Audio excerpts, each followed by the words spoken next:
The business card arrived the morning after she escaped her own apartment. It was not delivered to her door. It was not sent to her phone. It was sitting on the desk in the university office she used on Tuesday and Thursday mornings, between her coffee cup and her laptop, in a plain white envelope with her full name on the front, written in small, precise handwriting. Except this time the handwriting was different, neater, older, more deliberate. The handwriting of a man who had been signing his name to things for a very long time and had never once doubted that his name on something meant it belonged to him. Inside the envelope was a single business card. No company name, no title, no phone number, just four words printed in clean black type on heavy cream cardstock. I knew your father. And on the back, in that same deliberate handwriting, he was very good. It is a shame about the interstate. Zara read it twice, set it face down on the desk, picked up her coffee, drank it standing at the window, looking out at the Seoul morning, at the students crossing the campus below, at the ordinary indifferent movement of a city that did not know and did not care. She thought, he wants me to be afraid. She thought, he wants me to run. She picked up the card, put it in her bag beside her grandmother's prayer beads. She thought, I am my father's daughter and I am done running. Before we dive deeper, let us know in the comments where you're watching from. We'd love to hear from you. And if you're new here, click on the subscribe button so you never miss any of our upcoming videos. She had not told Min-jae about Soo-yeon's message. She had made that decision consciously, in the 11 minutes between reading the message in the hallway and arriving at the safe house apartment in Mapogu, where Min-jae had taken her for the night. Clean and spare, smelling like cedar and old books, belonging to someone she never met. She had made the decision the way she made all her decisions when something mattered, quickly, without apology. She needed to hear what Soo-yeon had to say before she decided what it meant. She needed to understand it herself before she handed it to someone else to interpret. That was not deception. That was the difference between information and intelligence. She told herself that several times. It became less convincing each time. Min-jae had left before she woke. There was a note on the kitchen counter. It said, "Stay inside today. I will contact you at noon." There was also coffee, still warm, and a container of food from somewhere that turned out to be the best doenjang jjigae she had eaten since arriving in Seoul. She sat at the kitchen counter and ate and thought about a man who left warm coffee and food and a note that said stay inside and still managed to communicate almost nothing about himself. She thought about what he had said in her apartment the night before, about the cost of losing someone to those people, about a 15-year-old boy standing over his father's body, making a decision that had taken 17 years to bring him to this kitchen, this city, this particular morning. She thought, we are the same kind of broken. Then her phone lit up with a message from Soo-yeon. I'm at the cafe on Yeonnam-dong, the small one with the blue door. Please come. I'll wait as long as it takes. Zara looked at the message, looked at Min-jae's note. Stay inside today. She put on her coat, put on her grandmother's prayer beads, picked up her bag with the business card inside it.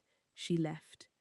The cafe with the blue door was small and warm and smelled like ground coffee and 30 years of the same morning ritual. Soo-yeon was at the back table, both hands around a cup she had not been drinking, eyes on the door. When she saw Zara, she looked relieved and terrified at the same time. Zara sat down across from her, did not take off her coat, did not order anything. She looked at Soo-yeon and waited. Soo-yeon said, "My mother is sick." Zara said nothing. She has been sick for 2 years. The treatment she needs is not covered. The cost is. She stopped. Park Sung-kyu's people came to me 8 months ago, before you arrived in Seoul. They knew about my mother. They knew exactly how much the treatment cost. They offered to cover everything, all of it, every month, for as long as she needed it. She looked at her hands. All I had to do was report back on certain people, foreign students, researchers, people connected to cases that were still open from 17 years ago. She looked up at Zara. I didn't know you would be one of them, she said. I didn't know it would be you. The cafe was quiet. Somewhere behind the counter, someone was grinding coffee. Outside on Yeonnam-dong, the morning was moving. But you kept going, Zara said, after you knew it was me. Soo-yeon's eyes filled. My mother. I understand about your mother, Zara said. Her voice was even, careful, the voice of a woman who had decided before she walked in here how much she was going to give away. I am asking you whether you kept going after you knew it was me. A long silence. Yes, Soo-yeon said. Zara looked at her for a moment. What have you told them? Everything. Your routines, your research, your connection to Kang Min-jae, the meetings. She pressed her lips together. The Pojang matcha. I told them about the Pojang matcha the morning after. Zara was very still. How long ago? 4 days. Zara did the calculation. 4 days in which Park Sung-kyu had known about the Pojang matcha and had chosen to send a business card instead of doing something worse. Which meant he was not trying to stop her. He was measuring her. Is there anything else? Zara asked. Soo-yeon reached into her bag and placed a small USB drive on the table between them. Everything I gave them, she said, and everything they gave me. Instructions, payments, names. She looked at Zara. I kept copies of everything. I kept it in case I ever needed to get out. I don't know if it helps, but I kept it. Zara looked at the USB drive. She picked it up. She stood, pulled on her bag, and looked at Soo-yeon one final time. Get your mother's treatment, she said. Then get out of Seoul. She walked out of the cafe into the Yeonnam-dong morning and did not look back. Min-jae called at noon exactly. You left, he said. Not a question. Yes. Where did you go? She told him. All of it. Soo-yeon's message. The cafe. The confession. The USB drive. She told him in the order it happened, without softening anything. She owed him precision because she had withheld the message the night before. When she finished, there was a silence long enough that she checked the call had not dropped. Then he said, Come back to the apartment. His voice was even, the voice he used when something had landed hard and he was deciding how to carry it. She went back. He was standing at the window when she came in. He did not turn around immediately. She recognized that. It was what he had done in his office on the 31st floor the first time they met.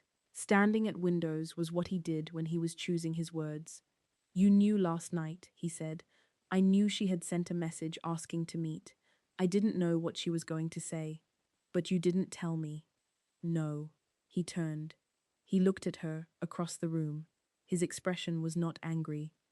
It was something more complicated than anger. The look of a man who had operated alone for 17 years because trust was what got his father killed, confronting for the first time the specific pain of having extended that trust and had it used to make a decision without him. I have kept things from you too, he said, to protect you. I understand why you went. But Zara, he paused. If we are doing this together, we cannot do it separately. She looked at him. You have kept things from me, she said. Which things? He was quiet for a moment. The man who brought you the photograph, he said. He was not simply someone who had been watching Park Sung-kyu. His name is Choi Jae-won. He was the whistleblower. He did not disappear 17 years ago. He has been in Seoul the whole time, under my protection, waiting until we had enough to move. He paused. I did not tell you because I needed to know if you were ready. The room was very quiet. Are you telling me now because I kept a secret from you? She asked. I am telling you now, he said carefully, because you went alone to a meeting that could have been a trap and came back with evidence that might end Park Sung-kyu. And you did it without flinching. He looked at her steadily. I am telling you now because you are ready. Zara held that for a moment. I want to meet Choi, she said. I know. When? Tomorrow. He looked at the business card she had placed on the counter between them. He had read both sides twice. Set it back down. But first, he sent this to your university office. He knew your Tuesday-Thursday schedule. He knew your office number. He looked at her. This is not a threat. This is an introduction. He wants you to know who he is. He wants you to come to him voluntarily. Why? Because you are Calvin Monroe's daughter, and Calvin Monroe was the only person who ever came close to destroying him. Park Sung-kyu has spent 17 years wondering what the daughter became. He paused. Now he knows, and he wants to look at you. Zara looked at the business card on the counter. Then let him look, she said. Something moved across Min Jae's face, very briefly, something that was not strategy and was not calculation and had no name yet. He did not say what it was, neither did she. If you're still watching up to now, type "I'm still here" in the comment section. That evening, she sat at the safe house window and called her mother. Diane Monroe answered on the second ring, the way she always answered, as though she had been waiting but would never admit to it. "You sound tired," her mother said. "I'm fine, Mama." "You sound like me when I tell people I'm fine, which means you have decided to be fine and you want me to let you." Zara smiled at the dark Seoul street below. "Something like that. Are you safe?" Those 3 words again, the same 3 words Min Jae had sent her 4 days ago. "Are you safe?" Not "Are you okay?" The precision of people who had learned to ask the right question. "For now," she said. "Zara." Her mother's voice shifted into the register she used when she was about to say something she had been carrying for a long time. "I need to tell you something about your father." Zara went very still. "Mama, I have been waiting for the right time for 17 years, and I have decided there is no right time. There is only time." A breath. "Your father called me the morning he died, before he got in the car. He told me that if anything happened to him, I should keep a file he had left in the bottom drawer of his home office desk. He said someone would come for it eventually." A pause. "He said the someone might be you." Zara could not speak. "The file is still there," her mother said, "in the bottom drawer. I have not opened it. I have been keeping it for 17 years, for a someone I did not know. And I think that someone is you, and I think now is the time." The Seoul night pressed softly against the window. Zara pressed her grandmother's prayer beads between her palms. "I'll call you tomorrow, Mama," she said. "I love you." She hung up. She sat very still for a long time. Then she opened a message to Kay. She typed, "My father left a file. My mother has it in Atlanta. He knew someone would come for it. He thought it might be me." The reply came in less than a minute. "I know about the file." She stared at those 5 words. She typed, "How long have you known?" 3 minutes passed.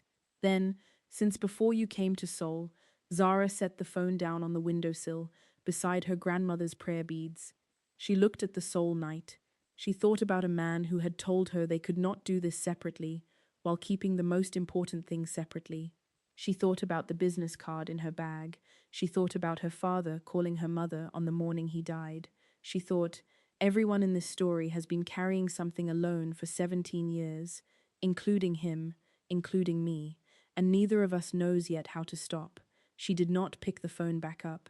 She reached for her grandmother's prayer beads in the dark and held them and let the city hum enormous and indifferent and brilliant around her. She was still working on trust. She was still working on it. The message from Park Sung-kyu arrived at midnight, not to her phone, to her university email, sent from an address containing only numbers that would route to nothing if she tried to trace it. It said, "Miss Monroe, your father spent 14 years trying to prove something he already knew. You have been in Seoul for less than 3 months, and you have already found the same proof. You are considerably faster than he was. I find that interesting, rather than concerning. I would like to meet. The address on the card, Saturday at 3 p.m. Come alone. Tell no one. If you tell Kang Min Jae, I will know before you finish the sentence. I always know. Your father knew that too, at the end. I look forward to meeting you, Miss Monroe." "You have his eyes." PSK Zara read it 3 times. She closed her laptop. She sat in the dark of the cedar-smelling safe-house apartment with her grandmother's prayer beads on her wrist and the Seoul night through the window and the weight of every secret everyone was carrying pressing down from all sides. She did not reply to the email. She did not call Min Jae. She opened her notes app and wrote one line, "Saturday, 3 p.m., alone." She closed her eyes. And for the first time since arriving in Seoul, Zara Monroe allowed herself to be truly afraid. Not the managed fear she wore like armor, the real kind. The kind that comes when you understand that what you are walking toward is exactly as dangerous as it looks, and you are going to walk toward it anyway. She breathed in for 4 counts, out for 4 counts. The world did not get smaller, she got bigger. Give this video a thumbs up right now if you felt every second of that. It truly helps the channel grow and means everything to us. Share it with someone who needs a story like this, and subscribe because what happens on Saturday will change everything. Next time on Seoul Untold, Zara meets Choi Jae-won, the man who survived Park Sung-kyu, the man who knew her father, and Min Jae discovers she has been contacted directly. The question is not whether she will go on Saturday, the question is whether she will tell him, and the answer is going to cost both of them something they are not ready to lose. Subscribe. Episode 4 is where the story stops holding back.